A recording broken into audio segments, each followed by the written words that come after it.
Hello and welcome to Cornhole Wrap-Up on ESPN+++. I'm Ruben Wright. And I'm Samantha Croston. Let's get right into the action.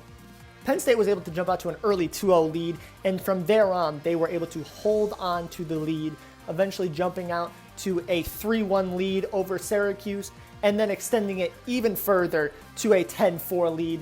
Penn State was able to just hold on to their lead, and Syracuse was never able to find that captivating comeback performance. What a win by Owen Cienko.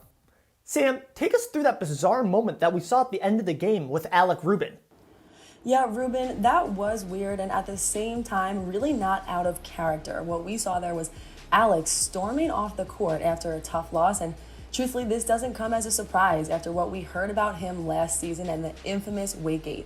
The reality is he has a history of someone who has been unsportsmanlike for a long time, and today was no different. It was a perfect example of that. I mean, let me ask you a question. Do you think that he should be suspended for his actions today after what you saw? You know, Sam, that was a really bizarre thing that we saw from Alec Rubin. I think there will be consequences from the league. They're definitely going to have to take action to really prevent this unsportsmanlike behavior. Absolutely, no doubt. And Ruben, tell us a little bit about what you saw today in Syracuse's play. And you know, for Syracuse and Alec Rubin, they really struggled today. The things that we saw today is they couldn't find their consistency, they couldn't find a rhythm. And that's two things that they're going to have to start to find if they want to find success down the road. They're going to have to go back to the drawing board. Alec Rubin is going to have to find his shot. Now, Sam, take us through how Penn State won this game. Yeah, I mean, I would say completely the opposite. You know, Owen, on the other hand, played so well, you wouldn't have even thought he was coming off of an injury. You know, we heard earlier today from Owen when I had spoken to him about some of those struggles he faced after that season-ending wrist injury last year. But he told me during the interview that he felt that the injury was not going to impact his play at all. And that's what we saw. You know, one time, as you pointed out earlier, Ruben, Alec even was trash-talking Owen, and, you know, he never seemed fazed by it, wouldn't you say?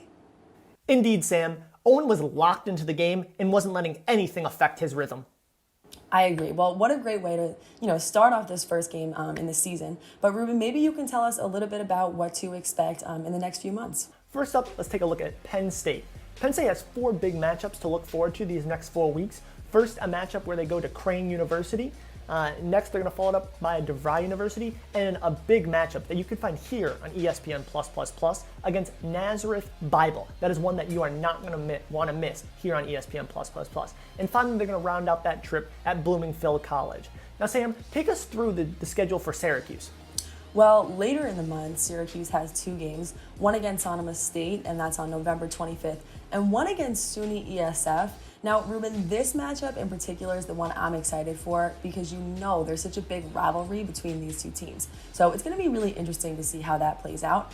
Then in December, we also have 2 matches coming up, one against American University and one against the University of Phoenix. So there's really a lot to be excited about and to look forward to in this upcoming season. There's a lot to be excited about these 2 teams indeed, Sam, and we have an exciting cornhole season ahead of us. I've been Ruben Wright. I'm Samantha Croston. Thanks for joining us, and we'll see you next time on Cornhole Wrap-Up on ESPN+++.